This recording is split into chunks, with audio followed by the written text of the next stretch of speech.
নমস্কাৰ, আজি হৈছে ৩১ জানুৱাৰী শনিবাৰ। এই মুহূৰ্তত সমগ্ৰ ৰাজ্যবাসীৰ বাবে আহি পৰিছে আজি সন্ধিয়াৰ বহুকেইটা ডাঙৰ খবৰ। জনাইছো আজি সন্ধিয়াৰ প্ৰথমটো ব্ৰেকিং নিউজ। ৰাজনৈতিক প্ৰেক্ষাপটৰ এটি ডাঙৰ খবৰ। গৌৰৱ গগৈৰ নেতৃত্বত গঠন হ'ব চৰকাৰ, হঠাৎ আত্মবিশ্বাস বৃদ্ধি এইবাৰ কংগ্ৰেছৰ। এক ডাঙৰ খবৰ জনাইছো সমগ্ৰ ৰাজ্যবাসীক। ২৬ত চৰকাৰ গঠন কৰিব কংগ্ৰেছে। উজনি অসমত বৃদ্ধি কংগ্ৰেছৰ জনপ্ৰিয়তা, আত্মবিশ্বাসী কংগ্ৰেছৰ সাংসদ ৰকিবুল হুছেইন। উজনিত তিনিচুকীয়া, ডিব্ৰুগড়, শিৱসাগৰত পাব আসন, যোৰহাট, মাজুলী, গোলাঘাটত আসন পাব এইবাৰ কংগ্ৰেছে। উজনিত ২০টাৰো অধিক আসন পাব কংগ্ৰেছে আৰু ধেমাজি, লখিমপুৰ, শোণিতপুৰত 10খন আসন পাব কংগ্ৰেছে। মধ্য অসমত কংগ্ৰেছে পাব 7খনকৈ আসন, বৰাকত কংগ্ৰেছে লাভ কৰিব 7খনকৈ আসন আৰু ইয়াৰ সমান্তৰালকৈ নামনি অসমত 15খনকৈ আসন পাব কংগ্ৰেছে। কাৰ্বি আংলং, ডিমা হাছাওত কংগ্ৰেছে পাব 4খন আসন আৰু 70ৰ পৰা 80খন আসন লৈ গৌৰৱ গগৈৰ নেতৃত্বত গঠন হ'ব চৰকাৰ। ২৬ত চৰকাৰ গঠন কৰিব কংগ্ৰেছে আৰু উজনি অসমত বৃদ্ধি কংগ্ৰেছৰ জনপ্ৰিয়তা, আত্মবিশ্বাসী কংগ্ৰেছৰ সাংসদ ৰকিবুল হুছেইন। জনাইছো সন্ধিয়াৰ আৰু এটি ব্ৰেকিং নিউজ ডাঙৰ খবৰ।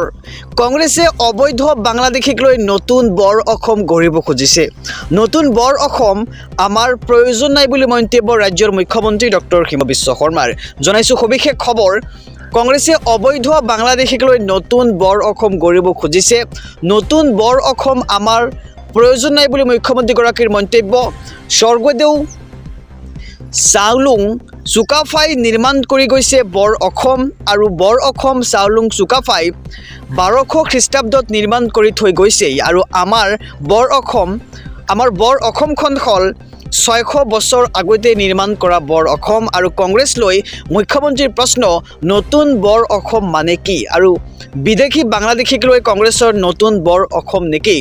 অবৈধ বাংলাদেশীক সংযোজন কৰি কংগ্ৰেছে নিৰ্মাণ কৰিব খুজিছে নতুন বৰ অসম আৰু নতুন বৰ অসমৰ ধাৰণাটো কি কংগ্ৰেছে ভালকৈ বুজাই দিয়ক বুলি মন্তব্য ৰাজ্যৰ মুখ্যমন্ত্ৰীগৰাকীৰ। আৰু চাওলুং চুকাফাৰ প্ৰতিমূৰ্তি উন্মোচন কৰি মন্তব্য ৰাজ্যৰ মুখ্যমন্ত্ৰী ডক্টৰ হিমন্ত বিশ্ব শৰ্মাৰ।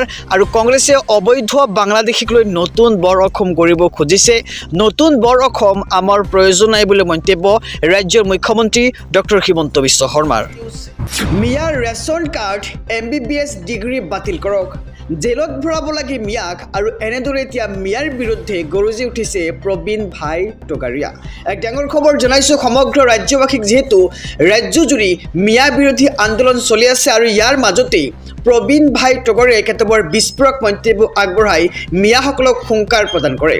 সকলো মিয়াৰ ৰেচন কাৰ্ড শীঘ্ৰে বাতিল কৰক। মিয়াই যদি MBBS ডিগ্ৰীও লৈছে তেন্তে সেয়াও বাতিল কৰক ভাৰত চৰকাৰে। সত্ৰৰ ভূমি দখল কৰা বাংলাদেশী মিয়াক জেলত ভৰাব লাগে। যি স্থানত মিয়াই ঠিকা লৈছে সকলো বাতিল কৰি দিব লাগে।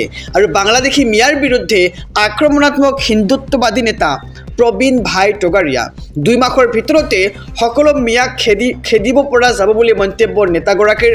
আৰু অসমৰ পৰা মিয়া খেদিবলৈ একশ্যন প্লান দিব নেতাগৰাকীয়ে। আৰু মিয়াক চিনাক্ত কৰিবলৈ কোনো ধৰণৰ নথি পত্ৰৰো প্ৰয়োজন নাই, নথি পত্ৰ নালাগে, কেৱল তেজ পৰীক্ষা কৰিয়েই চিনাক্ত কৰা হ'ব বাংলাদেশী মিয়াসকলক। আৰু বজালীৰ এক কাৰ্যসূচীত এই ডাঙৰ মন্তব্য হিন্দুত্ববাদী নেতা প্ৰবীণ ভাই টগাৰীয়াৰ। আৰু সকলো মিয়াৰ ৰেচন কাৰ্ড লগতে যদি সেই MBBS ডিগ্ৰীও পাইছে সেয়া সম্পূৰ্ণৰূপে বাতিল কৰিবলৈ আহ্বান ভাৰত চৰকাৰক। মিয়াই যদি MBBS ডিগ্ৰীও লৈছে সেয়াও বাতিল কৰক চৰকাৰে। সত্ৰৰ ভূমি দখল কৰা বাংলাদেশী মিয়াক জেলত ভৰাব লাগে বুলি মন্তব্য প্ৰবীণ ভাই টগাৰীয়াৰ। আৰু যি স্থানতে মিয়াই ঠিকা লৈছে সকলো বাতিল কৰি দিব লাগে। বাংলাদেশী মিয়াৰ বিৰুদ্ধে এইবাৰ আক্ৰমণাত্মক হিন্দুত্ববাদী নেতা প্ৰবীণ ভাই টগাৰীয়া। অসমৰ পৰা এটা বাংলাদেশী বিচাৰি বহিষ্কাৰ কৰা হ'ব। অবৈধ বাংলাদেশীক লৈ কঠোৰ হৈছে গৃহমন্ত্ৰী অমিত শ্বাহ। এক ডাঙৰ খবৰ জনাইছোঁ সমগ্ৰ ৰাজ্যবাসীক। অবৈধ বাংলাদেশী সাৱধান। অসমৰ পৰা এটাকৈ বাংলাদেশী বিচাৰি কৰা হ'ব বহিষ্কাৰ। অবৈধ বাংলাদেশীক সকেও নিদি গৃহমন্ত্ৰী অমিত শ্বাহৰ ডাঙৰ ঘোষণা।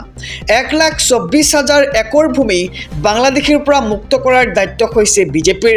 আৰু অসমৰ ভূমিৰ পৰা পৰা অবৈধ বাংলাদেশীক শেষ সকিয়নি গৃহমন্ত্ৰী অমিত শ্বাহ অসমৰ দ্বিতীয় ৰাজধানী ডিব্ৰুগড়ত বাংলাদেশী বহিষ্কাৰৰ শপত গৃহমন্ত্ৰী অমিত শ্বাহ আৰু অবৈধ বাংলাদেশীসকল এতিয়া সাৱধান হ'বলৈ হ'ল অসমৰ পৰা এটাকৈ বাংলাদেশী বিচাৰি কৰা হ'ব বহিষ্কাৰ অবৈধ বাংলাদেশীক সকিয়নি দি গৃহমন্ত্ৰী অমিত শ্বাহৰ ডাঙৰ ঘোষণা 1,24,000 একৰ ভূমি বাংলাদেশীৰ পৰা মুক্ত কৰাৰ দায়িত্ব হৈছে বিজেপি চৰকাৰৰ আৰু অসমৰ ভূমিৰ পৰা অবৈধ বাংলাদেশীক শেষ সকিয়নি গৃহমন্ত্ৰী অমিত শ্বাহ জনাইছোঁ আৰু এটি ব্ৰেকিং নিউজ ডাঙৰ খবৰ ৰাজহুৱা কৰক ভোটাৰ লিষ্টৰ পৰা কৰ্তন হোৱা 1,16,00,000 লোকৰ নাম আৰু এইবাৰ নিৰ্দেশ দিছে সৰ্বোচ্চ ন্যায়ালয়ৰ ফালৰ পৰা এক ডাঙৰ খবৰ সমগ্ৰ দেশবাসীৰ বাবে ভোটাৰ লিষ্টত নাম কৰ্তন হোৱা ভোটাৰৰ তালিকা প্ৰকাশৰ নিৰ্দেশ 1,16,00,000 ভোটাৰৰ নাম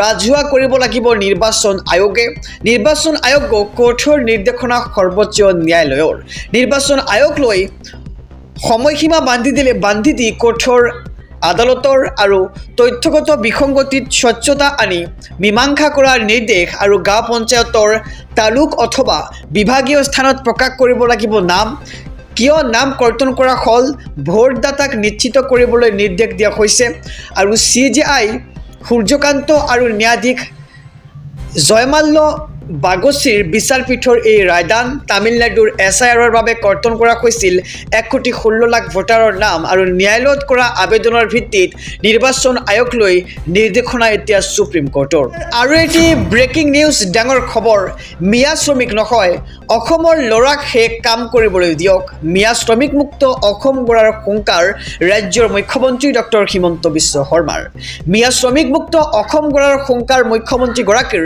ৰাজ্যৰ প্ৰতিজন ঠিকাদাৰলৈ মুখ্যমন্ত্ৰীৰ কঠোৰ নিৰ্দেশনা মিয়া শ্ৰমিকৰ বিৰুদ্ধে ফুল একশ্যন হিমন্ত বিশ্ব শৰ্মাৰ আৰু মিয়া শ্ৰমিকক কাম কৰিবলৈ নিদিব মিয়াৰ সলনি অসমীয়া ল'ৰা ছোৱালীক কাম কৰিবলৈ সুযোগ দিয়ক প্ৰতিজন ঠিকাদাৰে অসমীয়া ল'ৰাক কাম দিয়ক আৰু মিয়াক কষ্ট দি অসমৰ পৰা বাহিৰ কৰিবলৈ মুখ্যমন্ত্ৰীগৰাকীয়ে এনেদৰে এতিয়া পৰিকল্পনা আৰম্ভ কৰা পৰিলক্ষিত হৈছে ৰাস্তা দলং নিৰ্মাণত অসমীয়া ল'ৰাক নিয়োগ কৰক আনহাতে ৰিক্সা চালকক 5 টকা হ'লে 4 টকা ভাড়া দিয়াৰ নিৰ্দেশ দিছে মুখ্যমন্ত্ৰীগৰাকীয়ে কেৱল মিয়াসকলক অসমৰ পৰা খেদিবলৈ অবৈধ বাংলাদেশীক বাংলাদেশলৈ পঠিয়াবলৈ এনেদৰে ব্যৱস্থা গ্ৰহণ কৰিছে মাজুলীৰ দলং নিৰ্মাণত মিয়াক লৈ গ'ল মাজুলীৰ পৰা মিয়া ঘূৰি নাহিব আৰু বগীবিল দলং নিৰ্মাণতো এজনো মিয়া নাছিল বগীবিল দলংখনত থলুৱা মিচিং যুৱকে নিৰ্মাণ কৰিছিল বুলি মন্তব্য মুখ্যমন্ত্ৰীগৰাকীৰ উত্তৰ গুৱাহাটী দলংখনত থলুৱা শ্ৰমিকে কাম কৰিছে আৰু অসমত কেৱল মিয়াই শেষ কাম কৰিব পাৰে নেকি এই মানসিকতা সলনি হৈছে আৰু অসমীয়া ল'ৰাই নিৰ্মাণ কাৰ্যত জড়িত হৈ নিজৰ পাৰদৰ্শিতা প্ৰমাণ কৰিছে আৰু অহাবাৰৰ পৰা 50% অসমীয়া ল'ৰা থাকিব লাগিব নিৰ্মাণ কাৰ্যত আৰু অসমীয়া ল'ৰাই শৰাইঘাটৰ যুদ্ধ কৰিছিল দলং কিয় বনাব নোৱাৰে বুলি হুংকাৰ প্ৰদান কৰি বিস্ফোৰক মন্তব্য মুখ্যমন্ত্ৰীগৰাকীৰ আৰু হুংকাৰ ৰাজ্যৰ মুখ্যমন্ত্ৰী ডক্টৰ হিমন্ত বিশ্ব শৰ্মাৰ